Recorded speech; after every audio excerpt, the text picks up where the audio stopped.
Je lis la Bible. Eh ben moi, j'ai regardé le film de Jésus et j'ai trouvé ça super. très intéressant. Ok. Mais j'ai eu du mal avec les scènes où on a crucifié Jésus parce que je trouvais que c'était dur. Je suis me suis d'accord. posé la question, je me suis dit, est-ce que ça s'est vraiment passé comme ça, de cette façon-là? Qu'est-ce que dit la Bible là-dessus?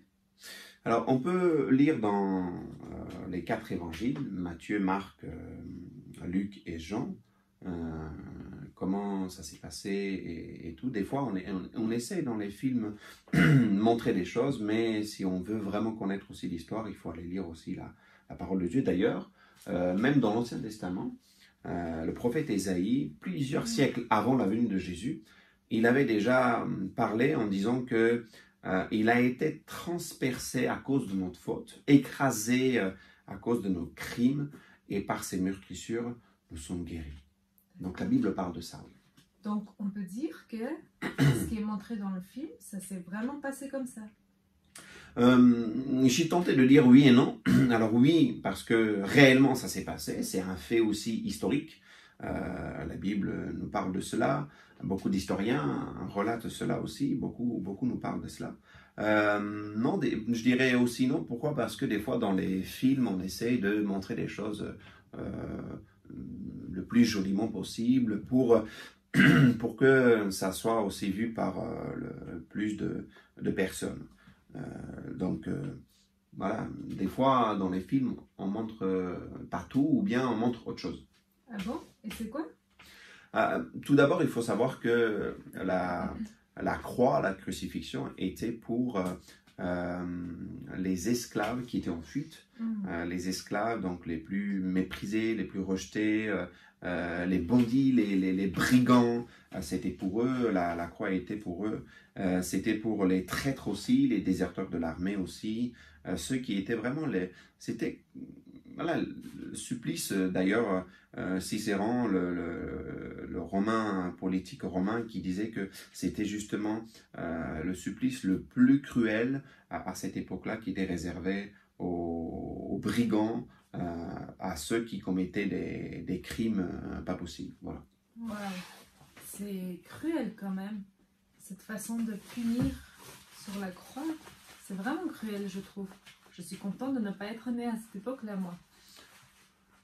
Oui, et encore, on n'a pas tout dit, parce que ce qu'il faut savoir aussi, c'est que la personne qui allait être crucifiée, on mettait cette barre transversale sur lui et il devait le porter jusqu'à l'endroit où il allait être crucifié. Il devait être aussi fouetté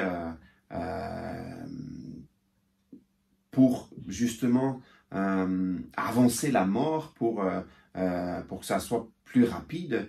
Le crucifié était d'abord aussi donc était fouetté, comme je l'ai dit, et puis dans les films on va pas le montrer forcément, mais celui qu'on allait crucifier, il était complètement nu, et ça des fois on néglige, même dans les images on va pas le faire, mais il a été justement méprisé, il a été Christ, il a été jusqu'à oui, humilié, justement, je cherchais le mot, merci. Il a été jusqu'à être humilié de tous, on a craché sur lui, tout a été justement fait d'une manière très ignoble, et Jésus a porté tout ça, oui. D'accord, mais donc, moi j'ai vu que c'était marqué des choses sur la croix, mais alors ils marquaient quoi sur la croix? Alors, l'écriteau, c'est ce qu'on disait juste sur la tête des personnes qu'on crucifiait.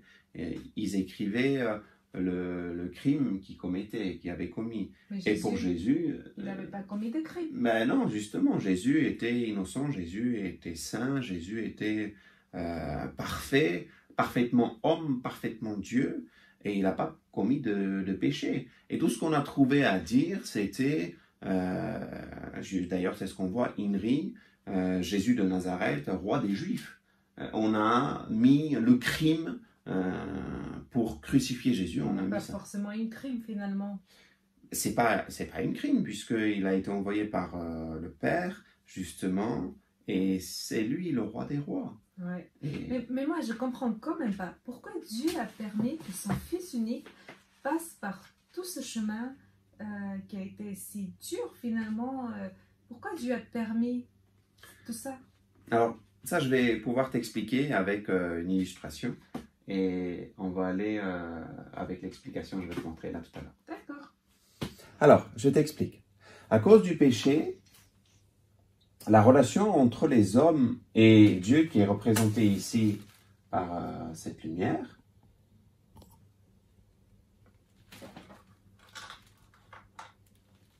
a été écartée. Il n'y avait plus de relation parce que Dieu, il est 3 fois saint, il ne peut pas supporter le péché. Et parce qu'il aime sa création, parce qu'il aime les hommes, il aime tous les hommes, il a envoyé son Fils. Christ est venu et il est mort à la croix. Et si nous acceptons Christ, Jésus, nous pouvons avoir l'accès auprès du Père. Parce que Dieu a tant aimé le monde qu'il a donné son Fils unique, afin que celui qui croit en lui ne meure pas, mais qu'il ait la vie éternelle. Alors, comme je le montrais dans l'illustration, comme je disais, Dieu nous a tellement aimés qu'il a donné son Fils unique, afin que celui qui croit en lui ne meure pas, mais qu'il ait la vie éternelle. Et on peut se poser la question, mais pourquoi la croix? Pourquoi une mort si atroce? Et la réponse serait de dire que justement la croix nous montre la gravité de nos péchés, combien est grand, combien nous sommes fautifs, combien nos crimes, nos transgressions sont énormes devant Dieu et que Christ a porté justement sur la croix. La croix montre aussi la grandeur de la colère de Dieu. Et justement, c'est à travers cette croix qu'on peut voir la colère de Dieu. La croix montre aussi l'immensité de l'amour de Dieu pour sa création, pour les hommes. Et la croix, justement, comme je disais tout à l'heure, est aussi le chemin de la réconciliation avec le Père, parce qu'en Christ, nous sommes réconciliés avec lui. Ok, je comprends. J'ai bien compris que Christ a été crucifié pour porter les péchés des humains. Mais qu'est-ce que ça m'apporte moi aujourd'hui? En quoi ça me concerne?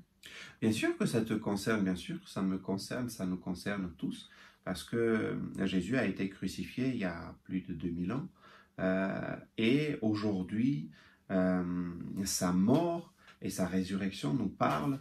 Aujourd'hui, si on s'approche de lui, on peut recevoir son pardon si on demande pardon. Et aujourd'hui, on peut être réconcilié avec lui parce que Dieu nous pardonne, Dieu pardonne nos péchés, Dieu pardonne les péchés de ceux et celles qui demandent pardon et qui s'approchent de lui. Et d'ailleurs, apôtre Paul écrit aussi aux Corinthiens, 2 Corinthiens chapitre 5 verset 19, il nous dit « En effet, Dieu était en Christ, il réconciliait le monde avec lui-même en ne chargeant pas les hommes de leurs fautes. Et il a mis en nous la parole de la réconciliation. » C'est-à-dire que nous avons aussi la réconciliation à expliquer, à apporter la bonne nouvelle, à prêcher aussi à ceux qui ne connaissent pas encore. C'est-à-dire que aujourd'hui, je peux prêcher la parole de Dieu. Aujourd'hui, je peux parler à mes amis, aux membres de ma famille, à tous ceux que je peux quelque part apporter cette bonne nouvelle. Moi, je suis réconcilié avec Dieu, mais je peux parler de cette réconciliation. Je peux être le témoignage, la lumière ou montrer le chemin vers le Père. Et avant de terminer, j'aimerais qu'on puisse écouter justement ce témoignage très intéressant, très marquant aussi. Le témoignage raconté par Fabien. Je vous laisse écouter, après on reprend derrière. Sawat, un jeune Thaïlandais, quitta un jour son village pour échapper à l'ennui et se mettre en quête de sensations fortes. Dès son arrivée dans la grande ville de Bangkok, il se rendit dans un hôtel différent de tout ce qu'il avait vu jusque-là. Chacune des chambres disposait d'une fenêtre donnant sur un corridor, et dans chacune de ces pièces se trouvait une fille. Les plus âgés souriaient et riaient même. Les autres, qui n'avaient que 12 ou 13 ans au plus, souvent moins, étaient inquiètes et même terrifiées. C'est ainsi que commença l'aventure de Sawat dans ce monde de prostitution.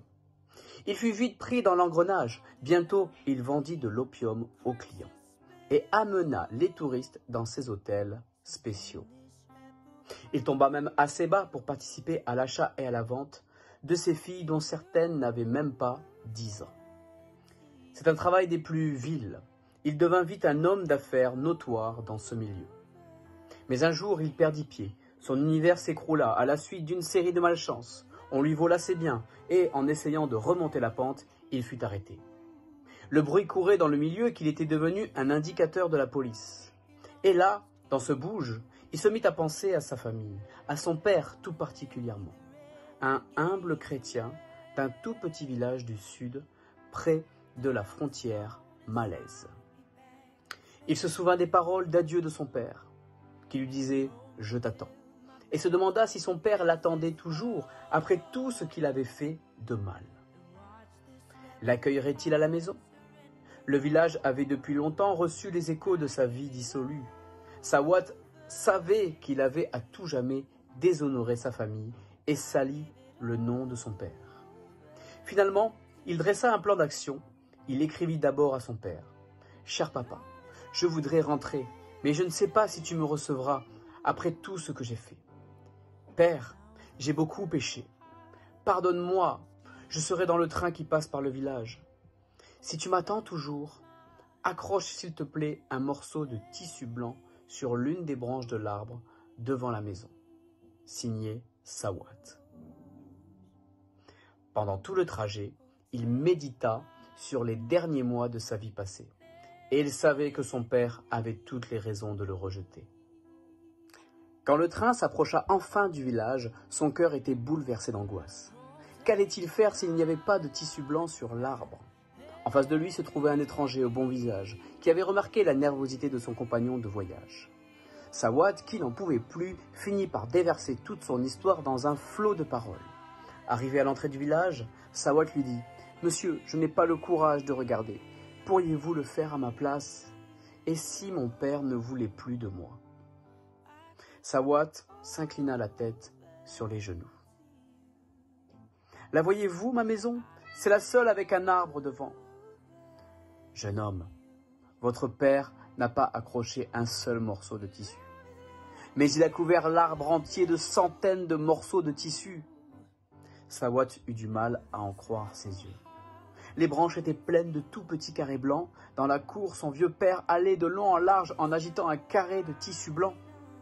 Apercevant son fils, il se mit à courir, en trébuchant, le long du terrain. Quand enfin le train s'arrêta en gare, il se jeta au cou de son fils et l'embrassa avec des larmes de joie. « Je t'attendais », lui dit-il. J'espère que tu as écouté avec attention.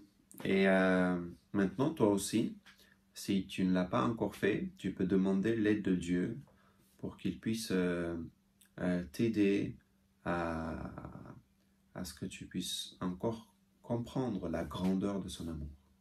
Et si tu ne l'as pas encore fait, tu peux t'approcher de lui en demandant pardon pour les fautes que tu as peut-être fait en action, même en pensée aussi.